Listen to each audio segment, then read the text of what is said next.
Hi friends, అందరూ ఎలా ఉన్నారు? బాగున్నారా? నేనైతే బాగున్నానండి. మీరు కూడా బాగుండాలని మనస్ఫూర్తిగా కోరుకుంటున్నాను. ఈరోజు అయితే మగ్గం వర్క్ మన కట్ వర్క్ బ్లౌజ్ ఏ విధంగా స్టిచ్ చేయాలనేది ఈ వీడియోలో చూపిస్తున్నాను. దీనికి విత్ ప్యాడెడ్ అండి. దీనికి అవసరమైన ముందుగా మనం రెడీ చేసి పెట్టుకోవాలి. ప్యాడ్స్ తీసి పెట్టుకున్నాను. ఏ సైజు అనేది 34 సైజు ప్యాడ్స్ తీసుకున్నాను. అండ్ మనకు ఆ బ్లౌజ్ పీస్లో పింక్ ఉండడం వల్ల పైపింగ్ రెడీ చేసుకున్నాను. ముందుగా నెక్కునైతే సమానంగా అయితే పట్టుకోవాలండి. పట్టుకున్న తర్వాత మనం షోల్డర్ తోటి ఏ విధంగా అయితే కటింగ్ చేసుకున్నామో లైనింగ్ని, అది కట్ వర్క్ స్టార్టింగ్ డిజైన్ ఉంటుంది కదా, అక్కడ నుండి ముందుకు ఒక 2 ఇంచులు వదిలిపెట్టి మిగిలినది ఎక్స్ట్రా భాగాన్ని అంతా ముందు స్టిచ్ చేసుకోవాలండి. ఎందుకంటే అది అలానే కుట్టుకోవడం వల్ల మనకు భుజం జారుతుంది. అది రాకుండా ఉండాలి అంటే ముందైతే ఈ విధంగా అయితే సమానంగా పట్టుకున్నాను. నెక్ని పట్టుకొని క్రాస్ అనేది లేకుండా చూసుకోవాలి. పైది కిందిది రెండు కరెక్ట్గా ఉన్నాయా లేదా అనేది చెక్ చేసుకోవాలి. కిందికి వచ్చేసరికి నెక్ మధ్యలో వాళ్ళు హ్యాంగింగ్స్కి సంబంధించి ఇచ్చారండి. అందుకే నేను మిడిల్లోనే వేస్తున్నాను. మనకు మెయిన్ షోల్డర్తే ఇంపార్టెంట్ కదా, కింది ఇది కాదు కదా. అందుకని నేను ఓన్లీ హ్యాంగింగ్స్ పైది వరకే వేస్తున్నాను. తర్వాత లైనింగ్ని జాయింట్ చేస్తున్నాను. ముందుగా అయితే కదలకుండా మిడిల్లో జాయింట్ చేసుకోవాలి. కింద మనకు హ్యాంగింగ్స్ ఉన్నాయి కాబట్టి కొద్ది దూరమే జాయింట్ చేస్తున్నాను నేను. ఇక్కడ గమనించండి, కొద్ది దూరమే చేస్తున్నాను. ఇలా చేసిన తర్వాత మనకు మన పాదాన్ని అయితే మార్చుకోవాలండి ముందుగా అయితే. తర్వాత మనకు కట్ వర్క్ ఎంత ఉంది అనేది దాని లెవెల్ నుండే మనము చేసుకుంటూ రావాలన్నట్టు స్టిచ్. ఇక్కడైతే స్లోగా కుట్టుకుంటూ రావాలండి. మీకు ఇక్కడ ఎంత తీసుకోవాలి కుట్లకు అనేది కన్ఫ్యూజింగ్ ఉంటే ఒకటి పెన్ను తోటి ఫస్ట్ మార్క్ చేసి పెట్టుకోండి. సేమ్ పెన్ను మనం ఏదైతే పెన్ను మార్క్ గీస్తామో ఆ మార్క్ ఎమ్మడే స్టిచ్ చేసుకోవడం ఇంకా చాలా ఈజీ అవుతుందండి. కొత్త వాళ్ళకైతే, ఆల్రెడీ ప్రాక్టీస్ ఉన్న వాళ్ళకైతే సేమ్. దీనికి సింగిల్ ఫుట్నే యూజ్ చేయాలండి. ఎందుకంటే కట్ బీట్స్ ఇచ్చారు వీటికి. అవి ఏమవుతుందంటే పగిలిపోతుంటాయి బీట్స్, కాబట్టి మనకు పాదం తగిలి పాదానికి అవి టచ్ కాకుండా చూసుకుంటూ మనమైతే స్టిచ్చింగ్ చేసుకోవాల్సి వస్తుందండి. ఈ విధంగా చిన్నగా నిదానంగా కుట్టుకుంటూ రావాలి. సేమ్ అంతా ఒకటే లెవెల్లో తీసుకుంటూ రావాలండి. కట్ వర్క్ అంటేనే మనకు ఇట్లా, ఇది కట్ వర్క్లో ఇట్లా మనకు రౌండ్ షేప్లో రాలేదండి. మనకు సమోసా డిజైన్ టైప్లో వచ్చింది అన్నట్టు, మూలల్లాగా. చాలా బ్రాడ్గా ఇచ్చాడు నెక్. సైజ్ ఏమో చిన్న సైజు. ప్రతి బ్లౌజ్ మగ్గం వర్కే కానీ కంప్యూటర్ వర్కే బ్లౌజ్, ఏ బ్లౌజ్కైనా నెక్ ఈ విధంగా పెద్దగా ఇచ్చినప్పుడు మనకు స్టార్టింగ్ డిజైన్ నుండి ఫస్ట్ మార్క్ చేసి పెట్టుకోవాలి. తర్వాత ఆ డిజైన్కు ముందు 2 ఇంచులు నెక్కు తీస్తాం కదా, అది తీసిన తర్వాత రిమైనింగ్ది 2 ఇంచులు తీసుకుంటారా, 2.25, 2.5 వాళ్ళ సైజుని బట్టి పెట్టుకొని మిగిలిందంతా మార్క్ చేసుకొని అంతవరకు మనమైతే స్టిచ్చింగ్ చేసుకోవాలి. లైనింగ్ మాత్రం కరెక్ట్గా కట్ చేసుకోవాలి. అప్పుడు మనకు మిగతా నార్మల్ బ్లౌజులు ఏ విధంగా మనకు సెట్ అవుతాయో ఈ వర్క్ బ్లౌజులు కూడా అదే విధంగా సెట్ అవుతాయి అన్నట్టు. మనకు కరెక్ట్ షోల్డర్ తీసుకోవడం వల్ల భుజాలు జారవు. అప్పుడు నాడలు అవసరం, కొంతమంది నాడలు కట్టుకుంటారు, కొంతమంది కట్టుకోరు. వీళ్ళకైతే కావాలి నాడలు. ఇలా అయితే మొత్తం కుట్టుకోవాలండి. ఇలా కుట్టుకున్న తర్వాత మనము పాదం లెవెల్లో మనం కుట్టు బయటికి మొత్తం చుట్టూ అయితే కట్ చేసుకోవాలండి. కుట్టుకు కొంచెం డిస్టెన్స్లో కట్ చేసుకోవాలి.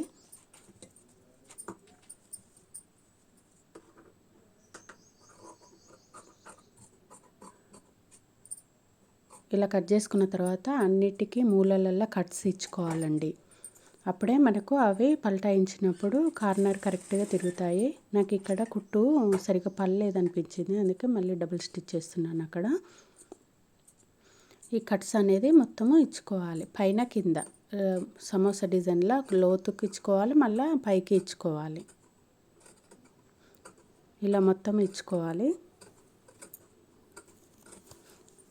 ఇలా ఇచ్చుకున్న తర్వాత మొత్తానికి పల్టాయించాలండి. ఫ్రెండ్స్, వీడియో నచ్చినట్లయితే లైక్ చేయండి ఫ్రెండ్స్. ఓకేనా? మీకు ఇట్లా అర్థం కావట్లేదు, నాకు కూడా వాయిస్ ఇవ్వాలంటే అవ్వట్లేదు. నేను ట్రైప్యాడ్కి పెడితే ఫోను కరెక్ట్ మీకు షేప్లో చూపించలేకపోతున్నాను. మీకు ఎవరికైనా లైవ్ ఇంట్రెస్ట్ ఉంటే మీరు కామెంట్ చేయండి, లైవ్ చేస్తాను. ఇంకా ఉన్నాయి వర్క్ బ్లౌజులు, వాటిని లైవ్లో చూపిస్తాను. ఇంకా క్రాస్ కట్ వర్క్ బ్లౌజ్ ఇట్లా ఉందండి. మీకు అది లైవ్లో చూపించమంటే చూపిస్తాను. ఎంతమందికి ఇంట్రెస్ట్ ఉంది అది చెప్పండి. ఈ విధంగా మొత్తం అయితే కట్స్ ఇచ్చుకోవాలి.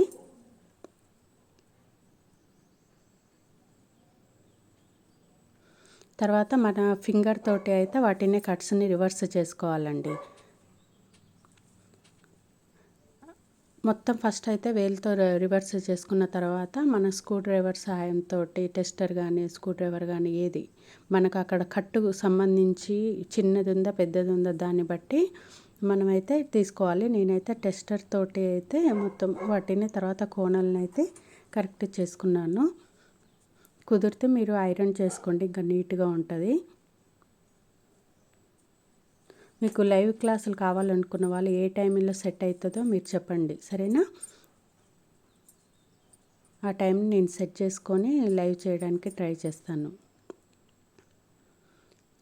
ఈ విధంగా అయితే టెస్టర్ తోటైతే కోణాలను అయితే నేను సమానంగా సెట్ చేస్తున్నాను. మొత్తం మూల అనేది మనకు నీట్గా రావాలన్నట్టు. అప్పుడే మనకు ఆ యొక్క కట్ వర్క్ది ఆ యొక్క లుక్ అనేది వస్తుంది. అప్పటిదాకా రాదన్నట్టు.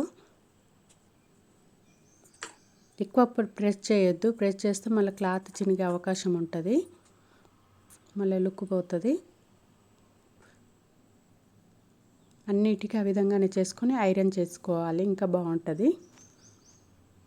ఐరన్ పైనుండి చేసుకోవద్దండి, ఎందుకంటే మనకు అది ఉంది కదా జర్దోసి అణిగిపోతుందండి. రివర్స్లో పెట్టి లైనింగ్ మీద ఐరన్ చేసుకోవాలి, ఓకేనా? తర్వాత పైపింగ్ కూడా వేసుకోవచ్చండి ఓపిక ఉంటే.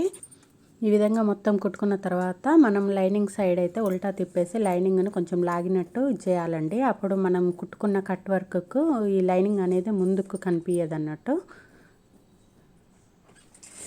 మొత్తం చుట్టూ 4 దిక్కులు అన్న తర్వాత లైనింగ్ని అయితే జాయింట్ చేసుకోవాలండి, కదలకుండా ఉంటుంది అప్పుడు వరకు. తర్వాత ఐరన్ చేసుకోవాలనుకున్నప్పుడు ఐరన్ చేసుకోవచ్చు. ఇప్పుడు ఐరన్ చేసినా చేయకపోయినా నీట్గానే ఉంటుంది. ఐరన్ ఒకవేళ చేయాలనుకుంటే ఎప్పుడైనా జర్దోస్తున్న వాళ్ళు రివర్స్లో చేయండి, ఇవి గుర్తుపెట్టుకోండి.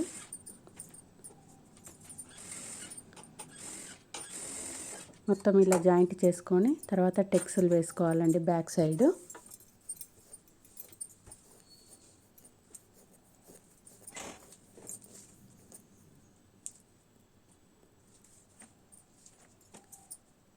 తర్వాత మనకు నెక్ పొడవు ఎంత వచ్చింది, హైట్ కరెక్ట్గా వచ్చిందా లేదా అనేది ఒకసారి చెక్ చేసుకుంటున్నానండి ఇక్కడ.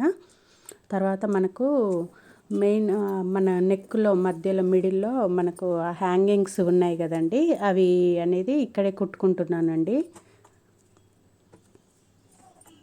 మనం మిడిల్ అయితే జాయింట్ చేసుకున్నాం కదా, నెక్ పెద్దగా ఉండకుండా అది ఇప్ప తీసేసాను, మనకు కుట్టుకోవడానికి కంఫర్ట్ ఉంటుంది. వీటికి చూడండి అసలు అన్ని దగ్గర వేశాడు. కుట్టుకు మధ్యలో అసలు పావించు కూడా గ్యాప్ లేదండి. రెండింటి మధ్యలో పావించి ఇస్తే దీనికి దానికి ఖర్చుకి ఎట్లా వెళ్తుంది. నేను అందుకే ఏం చేశానంటే పెన్నుతోటి దగ్గరికి మార్క్ చేశాను. చేసి ఆ పెన్ను మీదనే డైరెక్ట్ సింగిల్ పాదం పెట్టుకున్నాను. ఇక్కడ పైపింగ్ ఇస్తున్నానండి చుట్టూ. కొంచెం స్టిఫ్గా ఉంటుంది పైపింగ్ అయితే, మళ్ళీ చున్నీకి కూడా డిజైన్గా ఉంటుంది అని చెప్పేసి చుట్టూ ఆ విధంగా అయితే నేను పైపింగ్ ఇస్తున్నాను. పైపింగ్కి మీరు ముందుగానే కట్ ఇట్లా రౌండ్గా సర్కిల్గా తిరగాలి కదా, కట్స్ ఇవ్వండి. నేను ఇక్కడ కట్స్ ఇవ్వలేదు, తర్వాతకి ఇచ్చాను. ఈ విధంగా అయితే జాయింట్ చేసుకోండి. పైపింగ్ ఓన్లీ రెండింటికే ఇవ్వాలండి. తర్వాత చూడండి పక్కదాని వెంబడే మళ్ళీ ఇంకోటి కుడుతున్నాను.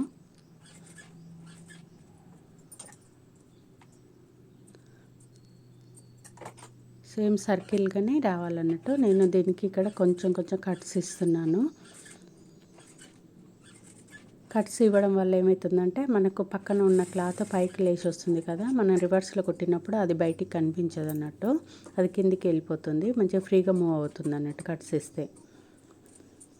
తర్వాత నేను వాటిని సపరేట్ చేస్తున్నాను, పైపింగ్ కుట్టుకున్న వాటిని.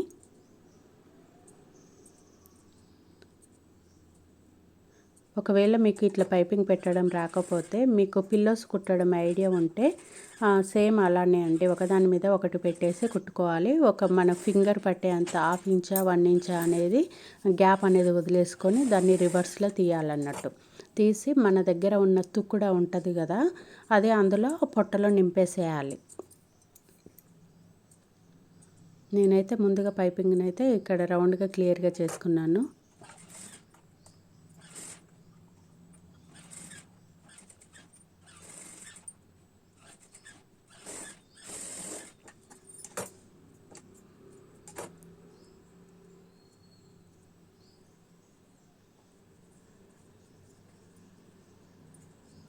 పైపింగ్ వస్తే ఏ విధంగా వస్తుంది అనేది చెక్ చేస్తున్నాను.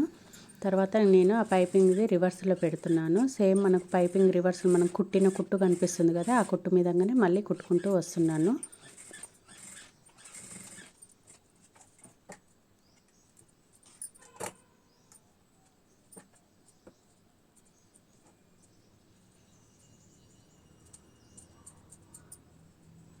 దాని ఎమ్మడి కట్ చేస్తున్నాను.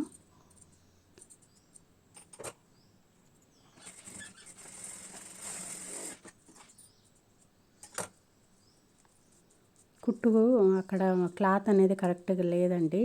నేను మళ్ళీ డబుల్ స్టిచ్ లాగేసాను. తర్వాత అక్కడ మన ఫింగర్ని ఇది చేసుకొని కొంచెం రివర్స్లో కష్టంగానే వెళ్తుందండి. ఎందుకంటే 2 సైడ్స్ వర్క్స్ ఉంటాయి కదా, అది 2 ఒకటికొకటి రాపిడ్ అవుతుంటుంది లోపల, కాబట్టి తొందరగా వెళ్ళదు. జాగ్రత్తగా తీయాలి, మళ్ళీ వర్క్ కూడా ఖరాబ్ కావద్దు. ఆ విధంగా రివర్స్లో అయితే తీయాలి.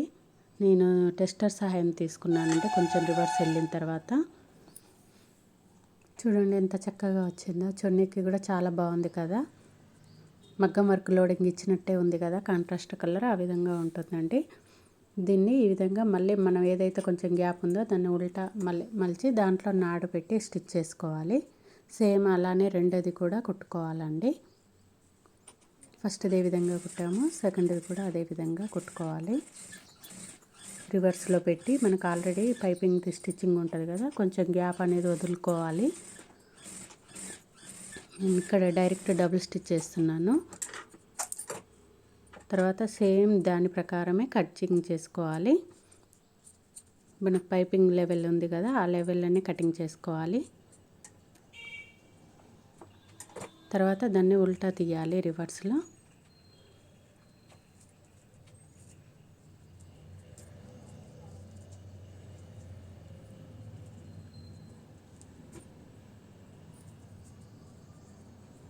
చూడండి ఎంత చక్కగా వచ్చిందో చూడండి, చాలా బాగుంది కదా.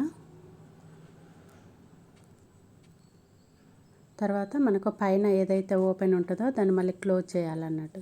క్లోజ్ చేసి మనకు ముందుగానే అరేంజ్ చేసుకునే నాడ ఉంటుంది కదా, ఆ నాడని అందులో పెట్టేసి మనకు అవసరమైతే ఎమ్మింగ్ తోటి కుట్టుకోవచ్చు, లేదు అంటే మిషన్ కుట్టు కుట్టుకోవచ్చు. మిషన్ కుట్టు ఇక్కడ ప్రాబ్లం అవుతుంది, ఎడ్జ్కి వచ్చింది, కుట్టు ఉంటుంది, వర్క్ ఉంటుంది, మగ్గం వర్క్, సూదులు ఇరుగుతాయి అనుకున్న డౌట్ ఉన్న వాళ్ళకు ఎమ్మింగ్ చేసుకోవచ్చు. పైపింగ్ కొంచెం అటు ఇటు తేడా వచ్చినా కానీ ఇక్కడ మనము ముందు ఎమ్మింగ్ తోటి సెట్ చేసుకోవచ్చండి.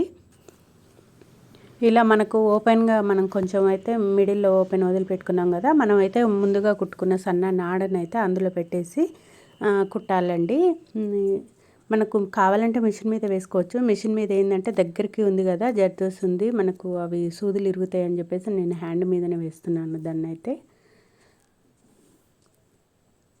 ఇలా 2 కుట్టుకోవాలండి, ఒకదాని తర్వాత ఒకటి.